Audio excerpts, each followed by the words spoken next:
ਮੈਂ ਭੰਨਾ ਦਿੱਲੀ ਦੇ ਕਿੰਗਰੇ ਤੇ ਦੇਵਾਂ ਸ਼ੱਕਰ ਵਾਂਗੂੰ ਭੌਰ। ਮੈਂ ਬੰਨਾਂ ਅਕਬਰ ਦੀਆਂ ਰਾਣੀਆਂ ਤੇ ਲਿਆਵਾਂ ਡੰਗਰਾਂ ਵਾਂਗੂੰ ਟੋਰ। ਦੁੱਲੇ ਭੱਟੀ ਦੀ ਵਾਰ। ਸਾਡੇ ਸ਼ਾਹਾਂ ਦੇ ਨਾਂ ਬੁੱਲ੍ਹੇ ਸ਼ਾਹ, ਵਾਰਿਸ ਸ਼ਾਹ ਤੇ ਹੁਸੈਨ ਸ਼ਾਹ ਦੇ ਨਾਂ। ਮੈਂ 100 ਵਰ੍ਹਿਆਂ ਪਿੱਛੋਂ ਆਪਣੇ ਪਿੰਡ ਪਰਤਿਆਂ। ਜੇ ਬੰਦਾ 100 ਵਰ੍ਹਿਆਂ ਬਾਅਦ ਆਪਣੇ ਪਿੰਡ ਪਰਤੇ ਤੇ ਪਿੰਡ ਇੰਨੇ ਲੰਮੇ ਵਿਛੋੜੇ ਮਗਰੋਂ ਉਹਨੂੰ ਕਿਵੇਂ ਪਛਾਣ ਸਕਦਾ ਹੈ? ਇੰਨੇ ਬੇਅੰਤ ਸਮੇਂ ਖੂੰਜਾਂ ਦੀਆਂ ਚੁੱਪ ਚਪੀਤੀਆਂ ਡਾਰਾਂ ਹਾਰ ਉਹਦੇ ਅਸਮਾਨਾਂ ਤੋਂ ਲੰਘ ਗਏ ਤੇ ਪਿੰਡ ਉਹ ਤੇ ਨਹੀਂ ਸੀ ਰਿਹਾ ਜਿਹੜਾ ਕਦੀ ਹੁੰਦਾ ਸੀ। ਜੇ ਇਹਦਾ ਮੁਹਾਂਦਰਾ ਕੁਝ ਦਾ ਕੁਝ ਹੋ ਗਿਆ ਸੀ ਤੇ ਉਹ ਆਪ ਵੀ ਉਹ ਨਹੀਂ ਸੀ ਰਿਹਾ ਜਿਹੜਾ ਕਦੀ ਹੁੰਦਾ ਸੀ। ਉਹ ਕੱਚੀਆਂ ਕੰਧਾਂ ਜਿਨ੍ਹਾਂ ਦੀਆਂ ਤੂੜੀ ਭਰੀਆਂ ਅੱਖੀਆਂ ਉਹਨੂੰ ਵੇਖ ਵੇਖ ਨਹੀਂ ਸਨ ਰੱਜਦੀਆਂ। ਉਹਨਾਂ ਅੱਖੀਆਂ ਵਿੱਚ ਜ਼ਮਾਨੇ ਦੀ ਧੂੜਾਂ ਪੈ ਗਈਆਂ ਸਨ। ਉਹਨਾਂ ਵਿੱਚ ਉਹਦੀ ਪਛਾਣ ਦੇ ਜਿੰਨੇ ਦੀਵੇ ਬਲਦੇ ਸਨ ਉਹ ਸਾਰੇ ਇਹਨਾਂ ਧੂੜਾਂ ਨਾਲ ਕਿਦੋਂ ਦੇ ਬੁਝ ਗਏ ਸਨ। ਤੇ ਜਦੋਂ ਉਹ ਉਹਨੂੰ ਵੇਖ ਹੀ ਨਹੀਂ ਸਨ ਸਕਦੀਆਂ ਤੇ ਉਹਨੂੰ ਕਿੰਝ ਪਛਾਣਦੀਆਂ? ਨਾ ਉਹ ਢੋਏ ਹੋਏ ਬੂਹੇ ਰਹੇ ਜਿਹੜੇ ਉਹਨੂੰ ਵੇਖ ਕੇ ਇੱਕ ਉਧਰੀ ਹੋਈ ਮਾਂ ਦੀਆਂ ਬਾਹਾਂ ਹਾਰ ਖੁੱਲ੍ਹ ਜਾਂਦੇ ਸਨ, ਤੇ ਨਾ ਉਹ ਬਾਰੀਆਂ ਰਹੀਆਂ ਜਿਨ੍ਹਾਂ ਓਹਲੇ ਉਹਦੇ ਸੁਨਾਪੇ ਦੀਆਂ ਡੰਗੀਆਂ ਮੁਟਿਆਰਾਂ ਝਾਤੀਆਂ ਮਾਰਦੀਆਂ ਸਨ। ਨਾ ਹੀ ਉਹ ਹਵੇਲੀਆਂ ਦੇ ਫਾਟਕ ਰਹੇ ਜਿਨ੍ਹਾਂ ਦੇ ਕਿੱਲ ਕੋਕੇ ਤੇ ਤਾਂਬੇ ਦੇ ਫੁੱਲ ਬੂਟੇ ਚੜ੍ਹਦੇ ਸੂਰਜ ਦੀ ਗੁਲਾਬੀ ਰੋਸ਼ਨਾਈ ਨਾਲ ਲਿਸ਼ਕਣ ਲੱਗ ਪੈਂਦੇ ਸਨ। ਤੇ ਨਾ ਉਹ ਕੋਠੇ ਰਹੇ ਜਿਨ੍ਹਾਂ ਉੱਤੇ ਇਸ਼ਕ ਦੇ ਪਲੰਘ ਨਵਾੜੀ ਚਾਨਣੀਆਂ ਰਾਤਾਂ ਵਿੱਚ ਡਾਹੇ ਜਾਂਦੇ ਸਨ ਤੇ ਵੰਗਾਂ ਖਣ ਖਣ ਖਣਕਦੀਆਂ ਸਨ।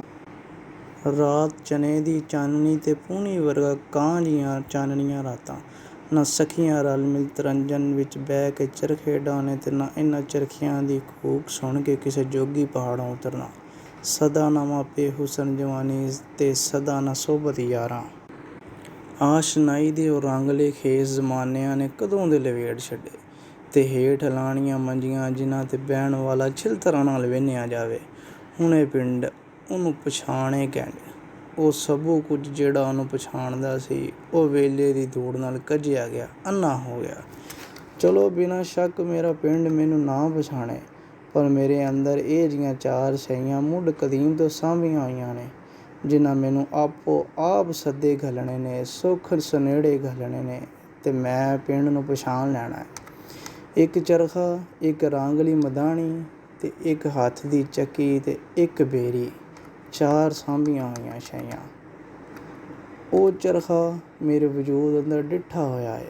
ਉਹਦੀ ਹੱਥੀ ਉੱਤੇ ਜਦੋਂ ਵੀ ਯਾਦ ਦਾ ਹੱਥ ਪਿਆ ਉਹ ਸੱਧਰਾਂ ਦੀ ਮੁੱਠ ਵਿੱਚ ਆ ਗਈ ਤੇ ਉਹਦੇ ਤਰਕਲੇ ਵਿੱਚੋਂ ਇੱਕ ਹੂਕ ਦੀ ਘੂਕ ਨੇ ਜਨਮ ਲੈਣਾ, ਇੱਕ ਸੱਦਾ ਘੱਲਣਾ। ਉਹ ਚਰਖਾ ਕੱਤਣ ਵਾਲੀ ਨੇ ਹੁਣ ਤੀਕਰ ਕਿੱਥੇ ਜਿਉਣਾ ਸੀ?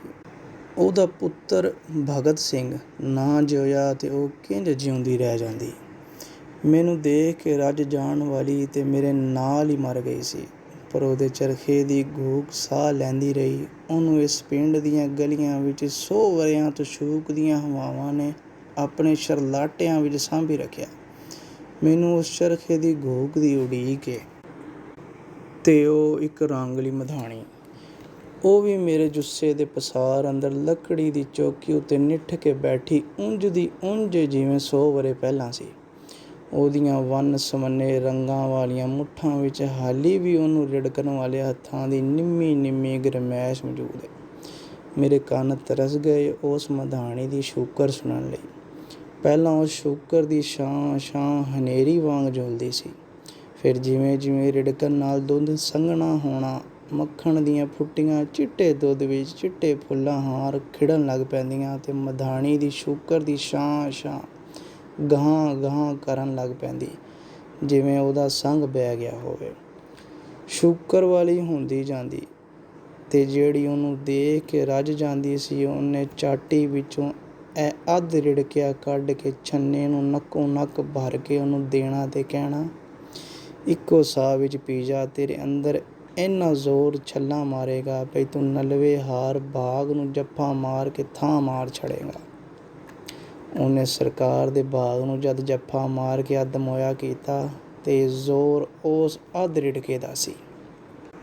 ਤੇ ਇੱਕ ਚੱਕੀ ਵੀ ਏ ਮੇਰੇ ਵਜੂਦ ਅੰਦਰ। ਚੱਕੀ ਫਿਰਦੀ ਦੇਖ ਕੇ ਨਾਨਕ ਦਿੱਤਾ ਰੋ, ਦੋਹਾਂ ਪੁੜਾਂ ਵਿੱਚ ਆਣ ਕੇ ਖਾਲੀ ਨਾ ਗਿਆ ਕੋ। ਇਹ ਚੱਕੀ ਵੀ ਚੁੱਪ ਏ। ਇਹਦੇ ਦੋਹਾਂ ਪੁੜ ਮੁੱਦਤਾਂ ਤੋਂ ਆਪਣੇ ਪੱਥਰ ਜੁੱਸੇ ਹਾਰ ਇੰਜ ਪੱਥਰ ਹੋ ਚੁੱਕੇ ਨੇ ਜਿਵੇਂ ਕਦੀ ਵੀ ਉਹਨਾਂ ਵਿਚਕਾਰ ਕਿਸੇ ਨੇ ਕਣਕ ਦੇ ਦਾਣਿਆਂ ਦੀ ਇੱਕ ਮੁੱਠ ਵੀ ਨਹੀਂ ਪਾਈ। ਕਿਸੇ ਨੇ ਹੱਥੀ ਤੇ ਬੀਨੀ ਦਾ ਜ਼ੋਰ ਪਾ ਕੇ ਕਣਕ ਨਹੀਂ ਸੀ ਪੀਠੀ। ਪੁੜ ਇੰਜ ਪੱਥਰ ਹੋਏ ਪਏ ਸਨ। ਮੇਰੀ ਇੱਕ ਸਦਰ ਏ ਵੇ ਪਈ ਇੱਕ ਵਾਰੀ ਫਿਰ 100 ਵਰ੍ਹਿਆਂ ਪਿੱਛੋਂ ਉਹਨਾਂ ਮੋਏ ਹੋਏ ਪੱਥਰਾਂ ਦੇ ਪੁੜਾਂ ਵਿੱਚ ਜਾਨ ਪੈ ਜਾਏ ਤੇ ਮੇਰੇ ਕੰਨਾਂ ਵਿੱਚ ਦਾਣੇ ਪੀਠਣ ਦੀ ਆਵਾਜ਼ ਅੰਮ੍ਰਿਤਹਾਰ ਡੁੱਲਣ ਲੱਗ ਪਏ। ਇਹ ਅਜਬ ਗੱਲ ਨਹੀਂ ਪਈ ਪੰਜਾਬ ਦੀ ਕੁੱਲ ਰਹਿਤਲ ਇੱਕ ਮੁੱਠ ਏ।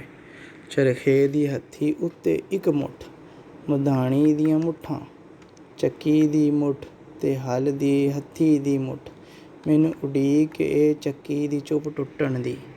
ਤੇ ਚੌਥੀ ਸ਼ੈ ਇੱਕ ਬੇਰੀ, ਮੇਰੇ ਜੋਬਣ ਦੀ ਇੱਕ ਬੇਰੀ, ਜਿਹੜਾ ਲੰਘੇ ਵੱਟੇ ਮਾਰੇ। ਵਿਹੜੇ ਵਿੱਚ ਲੱਗ ਗਈ ਵੱਟਿਆਂ ਦੀ ਇੱਕ ਢੇਰੀ, ਉਹ ਬੇਰੀ। ਉਹਦੇ ਬੇਰ ਵੀ ਤੇ ਸੌਣ ਦੀਆਂ ਝੜੀਆਂ ਬਾਅਦ ਨਿਕਲਣ ਵਾਲੀਆਂ ਲਾਲ ਵੋਟੀਆਂ ਹਾਰ ਸੂਹੇ ਲਾਲ ਹੁੰਦੇ ਸਨ, ਕੜਾਂ ਨਾਲੋਂ ਵੱਧ ਮਿੱਠੇ ਤੇ ਪੂਣੇ ਗੰਨੇ ਹਾਰ ਰਸ ਭਰੇ। ਤੇ ਫਿਰ ਗਲੀ ਵਿੱਚੋਂ ਲੰਘਣ ਵਾਲੇ ਲੋਕੀ ਕਿਉਂ ਵੱਟੇ ਨਾ ਮਾਰਦੇ। ਇਸ ਬੇਰੀ ਦੇ ਸਾਵੇ ਪੱਤਰ ਅੱਜ ਵੀ ਮੇਰੇ ਤਨ ਅੰਦਰ ਡਲਕਾ ਮਾਰਦੇ ਨੇ। ਭੰਗ ਦੋਰੀ ਵਿੱਚ ਤੈਰ ਨਾਲ ਘੋਟੀ ਜਾਣ ਵਾਲੀ ਸਾਵੀ ਹਾਰ ਸਾਵੇ।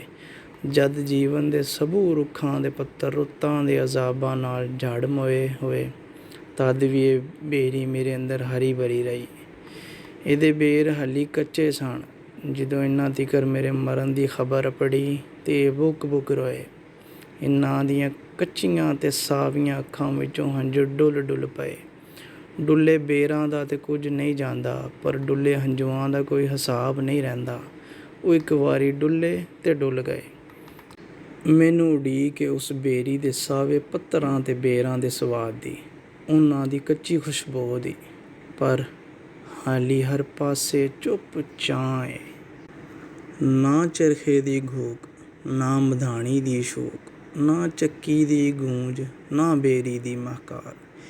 ਇੰਜ ਜਾਪਦਾ ਏ ਜਿਵੇਂ ਇਹਨਾਂ ਚਾਰਾਂ ਸ਼ੈਆਂ ਨੇ ਏਕਾ ਕਰ ਲਿਆ ਏ ਪਈ ਅਸਾਂ ਚੁੱਪ ਰਹਿਣਾ, ਉੱਕਾ ਨਹੀਂ ਬੋਲਣਾ ਤੇ ਨਾ ਆਪਣੀ ਖੁਸ਼ਬੂ ਦਾ ਹੁਲਾਰਾ ਘੱਲਣਾ।